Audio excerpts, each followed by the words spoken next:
அவ்வளவு தைரியமான ஆள் தெரியுமா? ஓ அவ்வளோ தைரியமா? உன் ஃபோன் உள்ளதாக இருக்கு, போய் எடுத்துகிட்டு வா பார்ப்போம். எடுத்துட்டு வரேன்.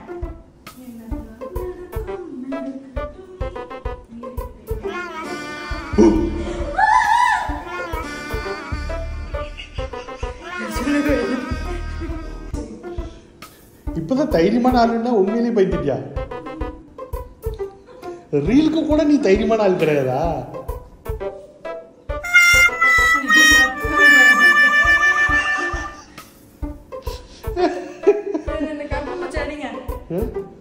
நீ தான் தைரியமான ஆளா சாடி?